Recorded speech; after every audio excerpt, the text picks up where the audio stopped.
வியாக்கியானங்கள் இன்றைக்கு சமுதாயத்தில் நாங்கள் இருப்பதை நாங்கள் பார்க்குறோம். இசையை பொறுத்த வரைக்கும் இஸ்லாத்துடைய நிலைப்பாடு என்னவென்று சொன்னால், முதலில் ஒரு தெளிவான ஒரு சான்றை நாங்கள் விளங்கிக் கொள்ள வேண்டும். அல்லாஹு ஜல்ல ஷானஹு தஆலா அல் குர்ஆனை எங்களுக்கு இறக்கி வைத்திருக்கிறார். அல் குர்ஆனை பொறுத்த வரைக்கும் எப்படி என்று சொன்னால், அல்லாஹு ஜல்ல ஷானஹு தஆலா ஒரு ஓசை நயமுள்ள ஒன்றாகவும், அதே நேரத்தில் மனிதன் கேட்பதற்கு ராகமான ஒன்றாகவும் அல்லாஹு ஜல்ல ஷானஹு தஆலா இந்த குர்ஆனை இறக்கி வைத்திருப்பதை நாங்கள் பார்க்கிறோம். அப்போ ஏன் இஸ்லாம் இந்த குர்ஆனை இப்படி எந்த ஒரு நபிக்கும் இறங்காத முறையில் இந்த குர்ஆனை இறக்கியது சொன்னால் அதற்கு ஒரு காரணம் ஒன்று இருக்கிறது, வரலாற்று காரணம். என்னவென்று சொன்னால், அரேபிய சமூகத்தை பொறுத்த வரைக்கும் கவிதையிலே புலம்பெயர்ந்தவர்களாக இருந்தார்கள். அவர்கள் புலமை வாய்ந்தவர்களாக கவிதையிலே இருந்திருக்கிறார்கள். கவிதை பாடுவதிலும் எழுதுவதிலும் தேர்ச்சி பெற்றிருந்தார்கள்.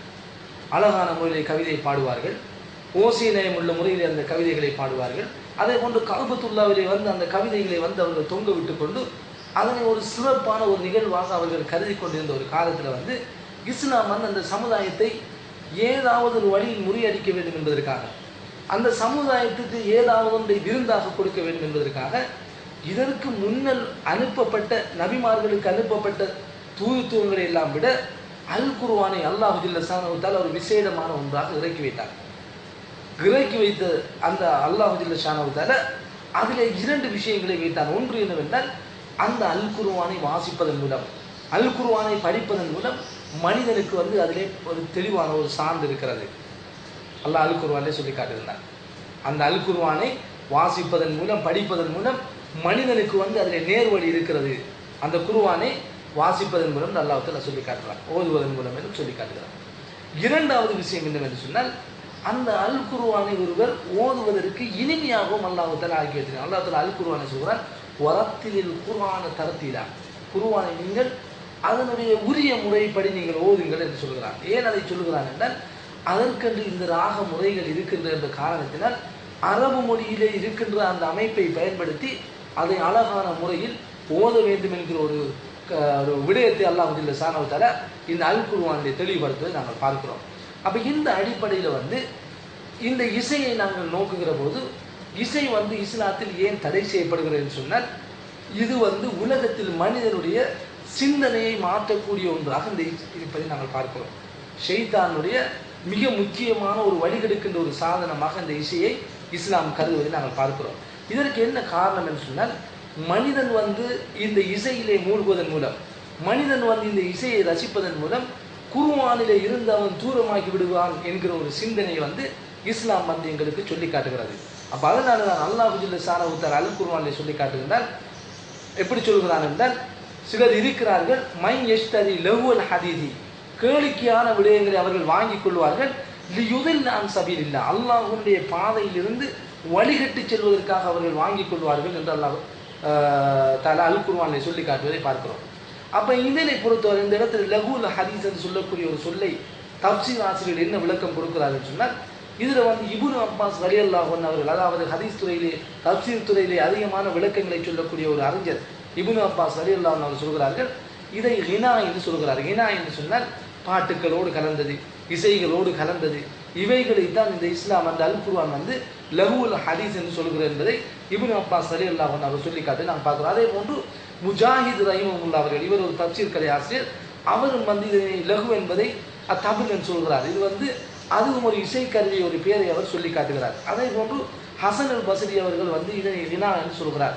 வல் மசாமீர், இசைக்கருவிகள் என்ற ஒரு சொல்லை இந்த லஹுல் ஹதீஸுக்கு பயன்படுத்தி பார்க்கிறோம். இப்னு மசூத் ரலியல்லாஹு அன்ஹு அவரிடத்திலே சம்பந்தமாக கேட்கப்பட்ட போது இப்னு மசூத் ரலியல்லாஹு அன்ஹு அவர் சொன்னார்கள், வல்லாஹு அல்லதி லா இலாஹ கைருஹு ஹுவல் ஹினா, அல்லாஹ்வை தவிர வேறு கடவுள் கிடையாது, அந்த லஹுல் ஹதீஸ் என்று அல்லாஹு தஆலா சுட்டி காட்டுவது இந்த ஹினாவை தான் என்று சொல்லி இப்னு மசூத் ரலியல்லாஹு அன்ஹு அவர்கள் சொல்லி காட்டுவதை நாங்கள் பார்க்கிறோம். அப்போ இந்த அடிப்படையில் நாங்கள் ஒரு விடயத்தை தெளிவாக சிந்திக்க வேண்டும். மனிதனுக்கு கேளிக்கையாக, அதாவது முஸ்லீம்களுக்கு கேளிக்கையாக தரக்கூடியவைகள், மனித சிந்தனைகளை எல்லாம் மாற்றக்கூடியவைகள், அல் குர்ஆனிலிருந்தும் சுன்னாவிலிருந்தும் ஒரு மனிதனை மாற்றக்கூடிய சிந்தனையை தரக்கூடிய இந்த இசையை இஸ்லாம் ஒருபோதும் அங்கீகரிக்கவில்லை என்பதை நாங்கள் தெளிவாக புரிந்து கொள்ள வேண்டும். அப்போ இஸ்லாம் இந்த இசையை ஒரு ஆத்மீக ரீதியான ஒரு மிக முக்கியமான ஒரு காரணத்திற்காகத்தான் இஸ்லாம் தடை செய்கிறது. என்னவென்றால், மனிதனுடைய சிந்தனை இசையில் மூலமாக இருந்தால் இபாதத்துகள் என்று தூரமாக நாங்கள் அதை நேரடியாக நாங்கள் ஆய்வு செய்து பார்த்திருக்கிறோம். ஒருவர் வந்து இசையிலே மூழ்குவாராக இருந்தால் அல் குர்ஆனை ஓத மாட்டார். இசையிலே மூழ்குவாராக இருந்தால் தொழுகையினுடைய நேரத்திலே தொழ மாட்டார். இசையிலே மூழ்குவாராக இருந்தால் ஏதாவது மார்க்க நிகழ்ச்சி நடக்கின்ற போது அதற்கு செல்ல மாட்டார். இது சாதாரணமான நிகழ்வுகள். அப்ப இந்த அடிப்படையை வைத்துத்தான் இஸ்லாம் என்ன செய்கிறார், இந்த இசை கருவிகளை அல்லது இசையோடு சம்பந்தப்பட்ட விடயங்களை இஸ்லாம் வந்து ஹராம் என்று சொல்கிறது. ரசூல் ஸல்லல்லாஹு அலைஹி வஸல்லம் ஒரு ஹதீஸிலே சொன்னார்கள், புகாரிலே பதிவு செய்யப்பட்டிருக்கிற ஒரு ஹதீஸ், லயகூனன்ன மின் உம்மத்தி அக்வாமன், எனக்கு பின்னாலே ஒரு சமூகம் இருக்கும், எனக்கு பின்னாலே ஒரு சமூகம் இருக்கும். என்ன செய்வார்கள், யஸ்தஹில்லூனல் ஹைர் வல் ஹரீர், பட்டை வந்து அவர் ஹலால் என்று சொல்வார்கள். அதே போன்று வல் ஹம்ர வல் மஆசிர், மதுபானத்தையும் இசை கருவிகளையும் அவர்கள் ஹலால் என்று சொல்லக்கூடிய ஒரு கூட்டம் வரும் என்று ரசூல் ஸல்லல்லாஹு அலைஹி வஸல்லம் அவர்கள் சொல்லக்கூடிய ஒரு ஹதீஸ் 55-90வது ஹதீஸ் புகாரியிலே பதிவு செய்யப்பட்டிருக்கிறது. நாம் பார்க்கிறோம். இந்த இடத்துல வந்து ஷேகுல் இஸ்லாம் இப்னு தைமியா ரஹிமஹுல்லாஹ் அவர் சொல்கிறார்கள், இந்த இடத்துல மஆசிபன் வந்து ஆலத்துல் லஹ்வி என்று சொல்கிறார்கள். இசை கருவிகள், கேளிக்கை தரக்கூடிய கருவிகள் என்ற ஒரு சொல்லை ஷேகுல் இஸ்லாம் இப்னு தைமியா ரஹிமஹுல்லாஹ் அவர்கள் சொல்வதை நாங்கள் பார்க்கிறோம். இன்னொரு முறை ஒரு சம்பவத்தை பற்றி சொல்லப்படுவது என்னவென்றால், இப்னு உமர் ரலியல்லாஹு அன்ஹு அவர்கள் ஒரு தெருவிலே போய் கொண்டிருக்கிறார்கள். அப்போது அந்த நேரத்தில் வந்து ஒரு சத்தத்தை, சமய மிஸ்மாரன், ஒரு இசைக்கருவி சம்பந்தமான ஒரு சத்தத்தை கேட்கிறார்கள். அந்த நேரத்தில் வந்து தன்னுடைய கை இரண்டையும் வந்து 2 காதுகளில் வைக்கிறார்கள். அவருக்கு கூட நாஃபி என்று சொல்லக்கூடியவர் செல்கிறார். அப்போ நாஃபி இடத்திலே கேட்கிறார், நீ ஏதாவது கேட்கிறாயா என்று கேட்கிறார். அவர் சொல்கிறார், எனக்கு எதுவுமே கேட்கவில்லையா என்று சொன்னவுடன் இப்னு உமர் ரலியல்லாஹு அன்ஹு அவர் சொன்னார்கள், நான் இப்படித்தான் நபி அவர்களோடு இருந்தேன், நபி அவர்கள் இதை போன்று கேட்டார்கள், கேட்டுவிட்டு வலா மிசில ஆதா, இப்படி காதிலே வைத்துக் கொண்டார்கள் என்று சொல்லி நபி அவர்கள் இப்படி இசையை கேட்டபோது என்ன செய்தார்கள் என்கிற ஒரு விடயத்தை வந்து தெளிவுபடுத்துவதை நாங்கள் பார்க்குறோம். அப்போ இந்த அடிப்படையில் தெளிவான ஒரு சிந்தனை எங்களுக்கு இருக்கிறது. இசை வந்து இஸ்லாத்தில் ஹராம் என்பதை நாங்கள் தெளிவாக புரிந்து கொள்ள வேண்டும்.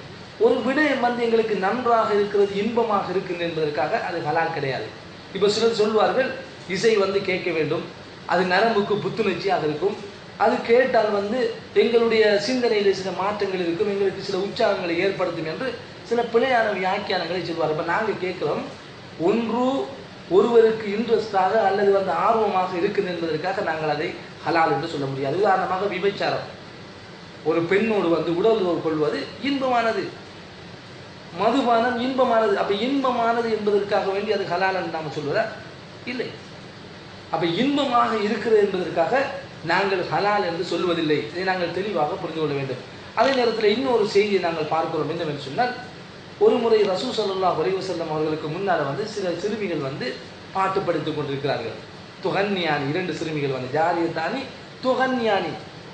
அப்போ பாட்டு படித்துக் கொண்டிருக்கு, விளையாடி கொண்டிருந்த போது அபூபக்கர் ரலியல்லாஹு அன்ஹு வருகிறார். இதே நேரத்தில் உமர் அலி என்ற ஒரு செய்தியும் வருகிறது.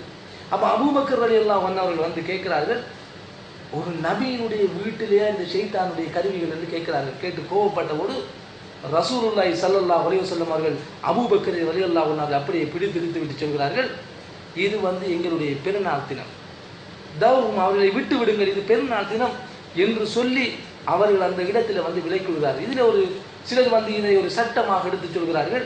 அப்போ இசை கருவிகளை வைத்து விளையாடினார்கள், நபி அவர்கள் வந்து அந்த இடத்துல ஆதரித்தார்கள் என்றால் ஒரு விடயத்தை நாங்கள் தெளிவாக விளங்கிக் கொள்ள வேண்டும். நபி அவர்கள் அந்த இடத்தில் வந்து விளையாடியது சிறுமிகள். அப்போ அபூபக்கர் ரலியல்லாஹு அன்ஹு அவர்கள் 2வது ஹலீஃபாவுடைய சிந்தனையில் இருக்கிறது, அது ஹராம், அது தடுக்கப்பட்டிருக்கிறது. அப்போ அபூபக்கர் ரலியல்லாஹு அன்ஹுடைய மனோநிலையில் இருந்த காரணத்தினால்தான் அபூபக்கர் ரலியல்லாஹு அன்ஹு அவர்கள் அதை தடுப்பதற்கு முயற்சிக்கிறார்கள். அதே போன்று உமர் ரலியல்லாஹு அன்ஹு அவர்களும் இதே சம்பவத்தில் ஒரு முறை தடுக்க முயற்சிக்கிறார்கள்.